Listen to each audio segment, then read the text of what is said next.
Oui, bonjour, je suis le docteur Fadel Saïbou et je vais vous parler des troubles psychotiques d'origine urologique qui peuvent résulter de plusieurs processus, notamment les troubles métaboliques et toxiques avec l'insuffisance rénale et l'urémie suite à l'accumulation de toxines urémiques comme l'urée, la créatinine, les guanidines et peut entraîner une encéphalopathie urémique et se manifestant par des symptômes neuropsychiatriques comme la confusion, les hallucinations, l'agitation, voire la psychose.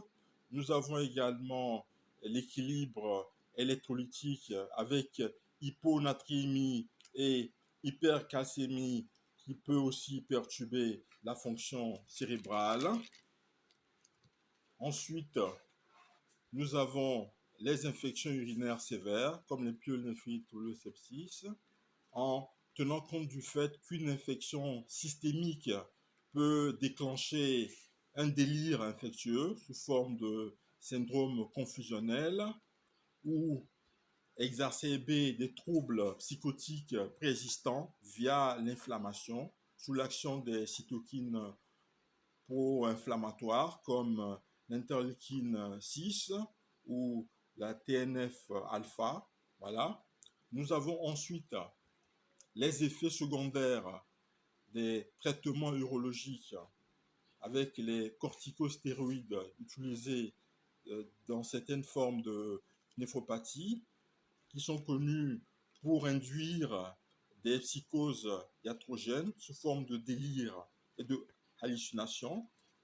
Nous avons les anticholinergiques prescrits pour l'incontinence et les spasmes physicaux qui peuvent provoquer un syndrome confusionnel avec hallucination.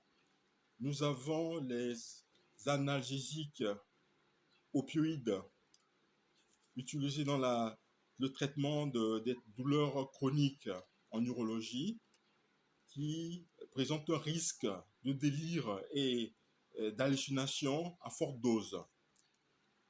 Nous avons ensuite les causes neurologiques associées, comme les tumeurs urologiques avec métastase cérébrale, comme dans le cadre des cancers de la prostate ou de la vessie, donc qui par compression ou lésion cérébrale peuvent induire des symptômes psychotiques. Nous avons également l'encéphalopathie de Wernicke chez les patients alcooliques avec des troubles urologiques qui se présentent sous forme avec carence en thiamine, confusion et hallucination. Voilà.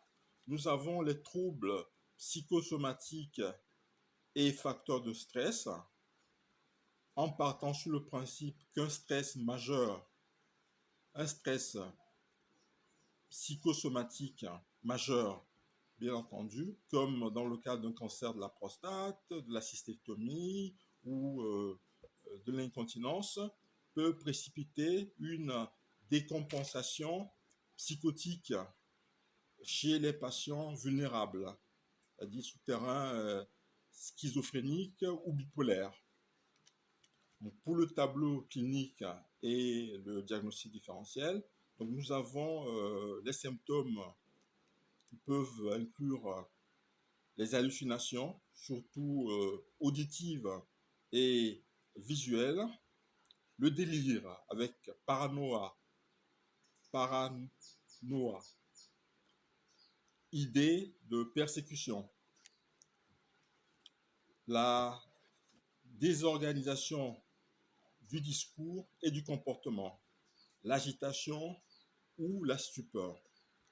Donc, comme diagnostic différentiel, on éliminera la schizophrénie à troubles bipolaires préexistants, les psychoses toxiques liées à la consommation de la drogue ou de l'alcool, la démence avec composante psychotique, l'épilepsie temporale avec hallucination complexe. Voilà. Donc, comme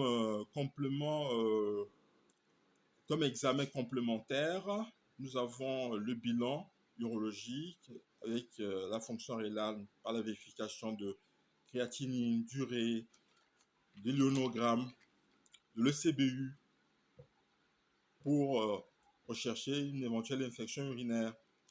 L'imagerie avec échographie rénale ou Euroscan si tumeur suspectée. Du bilan neuropsychiatrique sous forme de IRM ou scanner cérébral à la recherche de lésions éventuellement, d'électroencéphalogramme si suspicion d'épilepsie notamment, le dosage des médicaments utilisés. Donc pour la prise en charge thérapeutique, nous avons le traitement de la cause urologique qui consiste en la correction des troubles métaboliques sous forme de dialyse en cas d'urémie ou de réhydratation notamment. Nous avons l'antibiothérapie si infection urinaire sévère. Nous avons l'ajustement des médicaments avec arrêt des anticholinergiques et réduction des corticoïdes par exemple. Voilà.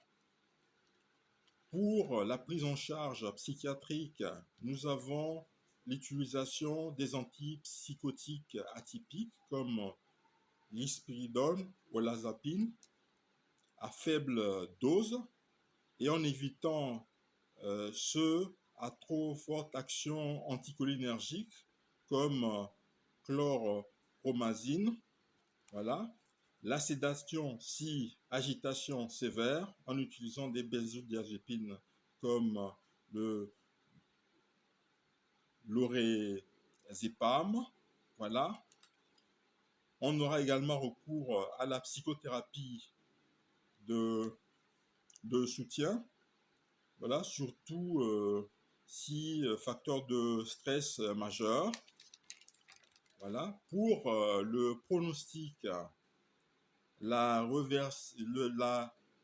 réversibilité dépend de la cause et l'amélioration rapide est remarquée si c'est une infection et qu'elle est traitée et s'il y a équilibre métabolique, c'est-à-dire qui a été rétabli après le déséquilibre constaté. Le pronostic est beaucoup plus réservé en cas de lésion cérébrale irréversible, par exemple dans le cas de métastases ou d'encéphalopathie avancée. Je vous remercie.